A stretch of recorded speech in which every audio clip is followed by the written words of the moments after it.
뉴스 속 깊숙한 이야기를 들어보는 인터뷰 시간입니다. 오늘 오후에 국회에서 윤리특위 제1소위가 열립니다. 무소속 김남국 의원에게 윤리심사 자문위원회가 제명을 권고한 상황에서 이걸 과연 국회 본회의로 보낼지 말지 이게 결정되는데요. 윤리특위 1소위의 위원장을 맡고 있는 이항수 국민의힘 원내수석 부대표를 전화로 만나보도록 하겠습니다. 의원님 안녕하세요. 네, 안녕하세요. 이항수입니다. 자, 제가 앞서 말씀을 좀 드렸는데 이 김남국 의원, 이 윤리심사 자문위원회가 제명을 권고했습니다. 네. 그럼 결국 오늘 일어나는 오후에 있을 이 윤리특위에서 이걸로 본회의로 어떻게 보낼 거냐 결정을 할 건데 지금 보니까 이 위원회 구성을 보니까 네. 국민의힘 의원이 3명, 민주당 의원이 3명, 3대 3입니다. 지금 소위의 분위기가 어떻습니까? 원래 그 윤리특위는 여야 동수로 구성돼 있기 때문에 예. 어느 한쪽만 반대를 해도 그 일이 진행이 안 되도록 그렇게 구성되어 있습니다. 예. 자문위원회에서 현재 사퇴를 권고하는 제명을 권고하는 그런 그 안이 올라와 있는데 네. 오늘은 그 윤리 일소위원들이 모여서 김남국 의원이 제출한 자료와 그다음에 윤리자문심사위원회에서 검토한 자료를 저희가 검토를 하고 이걸로 우리가 제명이라든지 어떤 조치를 결정을 내려도 좋을지 네. 아니면 추가적으로 김남국 의원의 변명을 더 들어볼지 뭐 이런 것들을 논의하게 되는데 예. 아무래도 저희 당 입장에서는 그동안 많은 논의가 있었고 언론 보도가 있었고 사실관계 확인이 있었기 때문에 예. 제명안을 전체위로 올려서 본회의에 올리는 게 좋겠다. 이런 의견을 낼 것으로 예측이 되는데 민주당 의원들은 좀 어떨 거로 예상하시나요? 의원님들은 아무래도 예. 뭐 조금 김남국 의원의 이야기를 좀 더 들어보자, 뭐 해명을 들어보자 이렇게 나올 가능성이 높아요. 그래서 예. 오늘 결론이 날 수 있을지는 회의를 해봐야 할 것 같습니다. 아, 그런데 이제 뭐 국회법 46조 보니까 윤리특위는 윤리심사자문위원회의 의견을 존중해야 된다. 뭐 이런 규정이 있더라고요. 네. 뭐 이 규정의 취지를 생각을 하면 본회의에서는 어떻게 될지 모르지만 윤리특위에서는 일반적으로 자문위원회의 어떤 권고를 그대로 본회의로 보내는 게 관례다. 뭐 이렇게 봐도 되는 건가요? 꼭 그렇지는 않습니다. 아, 그래요? 예. 네, 자문심사위원회의 그 의견을 존중하고 그것을 바탕으로 해서 그 결론을 내는 것은 맞는데 예. 그것이 의무적으로 구속되어 있지는 않기 때문에 예. 다른 결과가 나오는 경우도 많이 있습니다. 아, 그러면은 이 제명안이 본회의까지 가지 못하고 윤리특위에서 스톱될 가능성도 있다 이런 건가요? 지금 그 윤리위에 계류 중인 안건이 46건입니다. 예, 그 그렇다고 하더라고요. 46건의 그 안건들이 왜 윤리위에 계류되어 있느냐 하면 예.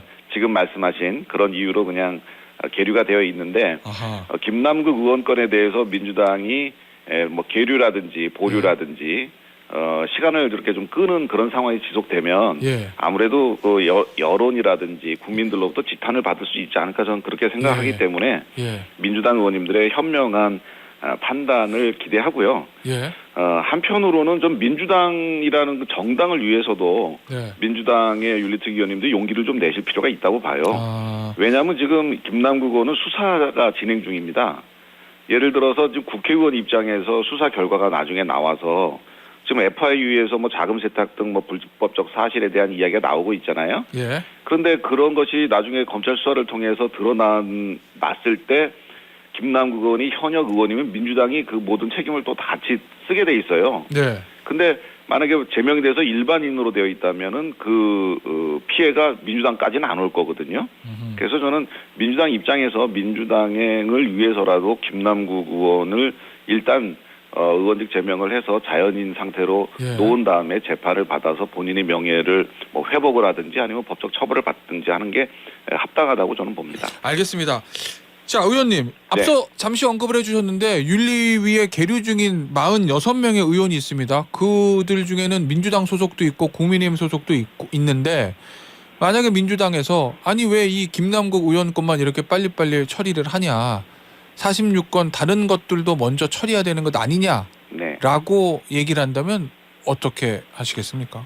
이제 그렇게 되면은 이제 김남국 의원 건을 처리하고자 하는 의지가 없는 걸로 보는 거죠. 아하. 이 46건에는 이재명 대표에 관한 건도 있고요. 아, 그래요? 김기현 대표에 관한 건도 있습니다. 아하. 윤리특위가 무슨 잘못이 많은 사람들을 처벌하는 그런 기구이기도 하지만 정치적으로 또 많이 악용되기도 합니다. 아하. 그래서 많은 정치적 사안들이 연결되어 있는데 그런 정치적 사안들과 실정법을 위반한 것 이런 사안들을 같이 연결해서 처리하는 것을 잘못됐다고 보고요.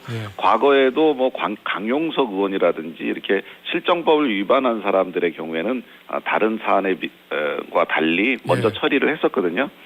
이거는 알겠습니다. 김남국 의원은 사회적 파장이 큰 사건이기 때문에 민주당이 그런 식으로 시간을 지연시키지는 않을 거라고 생각합니다. 그 윤리특위에 올라온 안건들 중에서 사안의 경중을 따져서 처리해야지 먼저 들어온 거 먼저 처리하고 뭐 이런 건 아니란 말씀이시군요. 그렇습니다. 네. 예, 알겠습니다.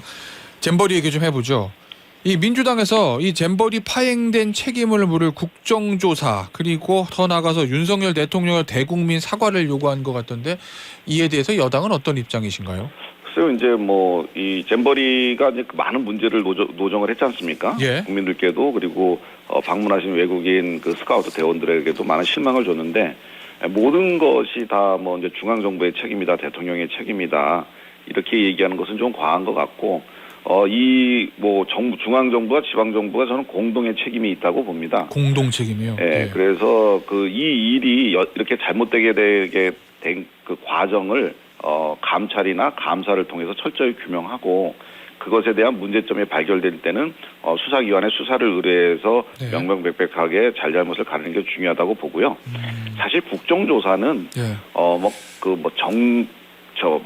권력 실사가 개입됐다든지 아니면 실정법 위반이라든지 이런 그래서 수사나든가 이 조사로만 해결하기 어려운 일들을 그 국회에서 가져와서 하는 것이 국정조사거든요. 그래서 모든 일을 다 국정조사로 하려고 하는 국정조사 만능주의는 사실 정쟁을 하겠다는 얘기밖에는 안 됩니다. 그래서 이번에 야당에서 국정조사나 대통령의 대국민 사과 요구를 요구하는 것은 좀 과하다고 보고 일단 이 문제가 왜 이렇게 잘못되는지를 조사하고 감사하는 일에 야당도 힘을 모아주시기를 부탁드립니다. 알겠습니다. 앞서 이제 중앙정부하고 지방정부의 이제 공동 책임 말씀하셨는데 일단 중앙정부부터 보면 그러면 김현숙 여가부 장관이나 예를 들어 공동조직위원장이 돼 있는 이상민 행안부 장관, 뭐 박복윤 문체부 장관 같은 이 장관들에 대한 정부적 책임 이걸 물을 가능성도 있는 건가요? 그거는 아직은 뭐 조사 결과가 나오지 않았기 때문에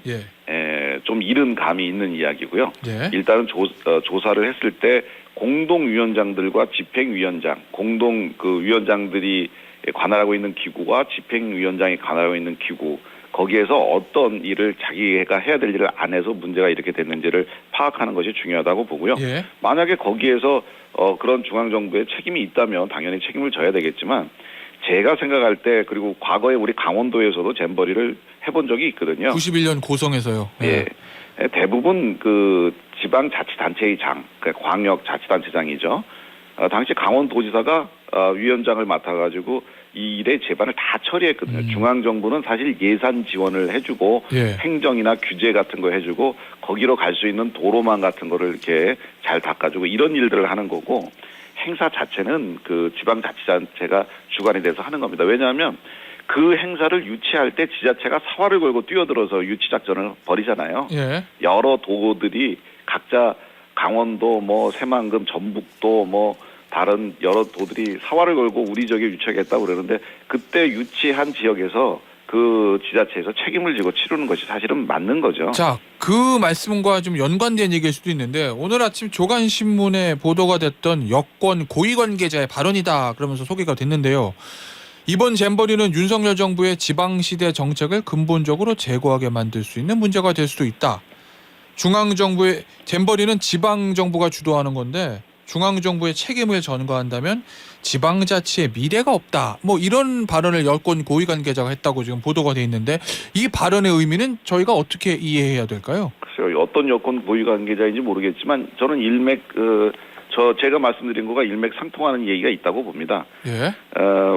일단 그 지방자치단체는 재정이 충분하지 않기 때문에 어떤 그 국제대회나 이런 것들을 유치했을 때 중앙의 예산적 지원 그리고 행정적 지원 그런 것들이 굉장히 많이 필요합니다.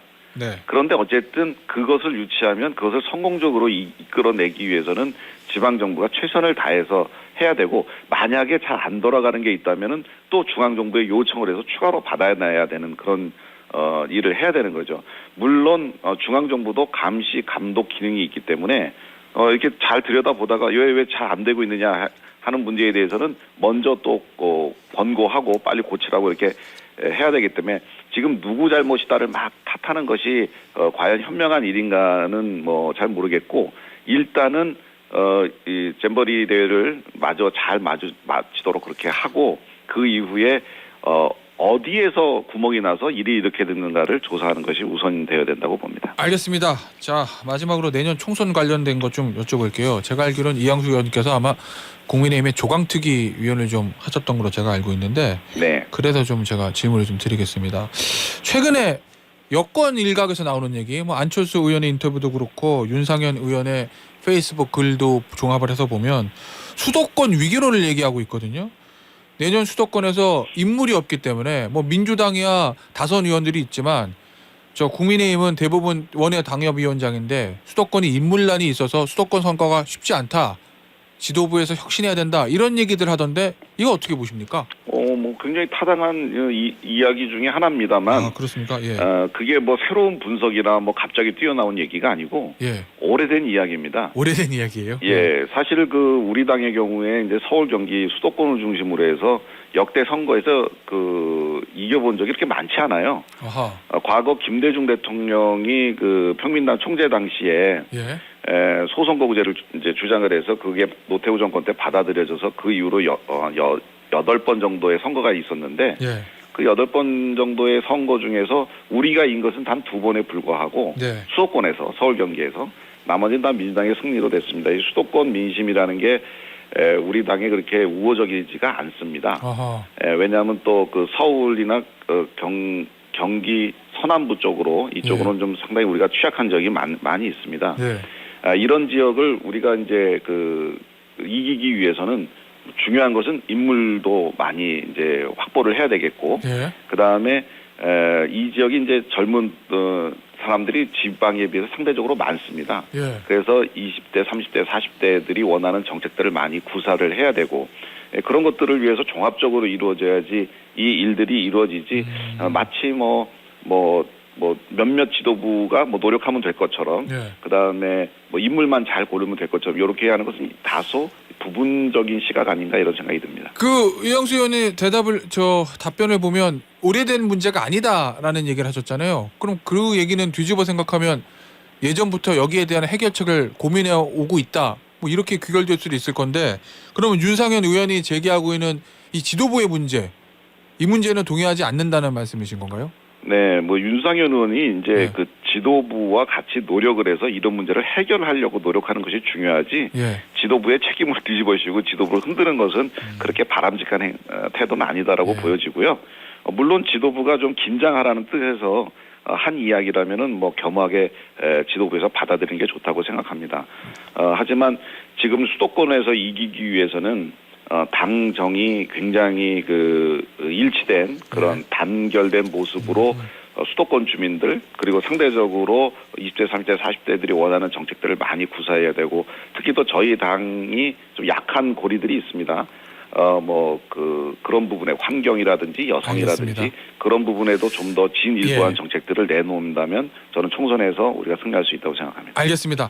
자, 국민의힘 원내 수석 부대표시니까 정책 관련된 거 마지막으로 하나만 좀 질문 드릴게요.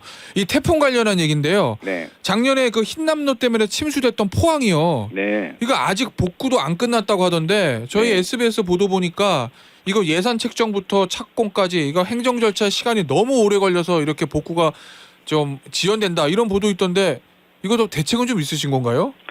이게 사실 해마다 이제 되는 건데, 여름에 수해 대책이 있으면 그 다음에 여름에는 그 수해 대책이 다 이루어지고 피해가 복구가 돼야 되는데, 예. 그 다음에 여름에도 공사 중인 곳이 많습니다. 아하. 이유가 뭐냐면은 이 규제죠. 규제하고 행정 절차입니다. 예.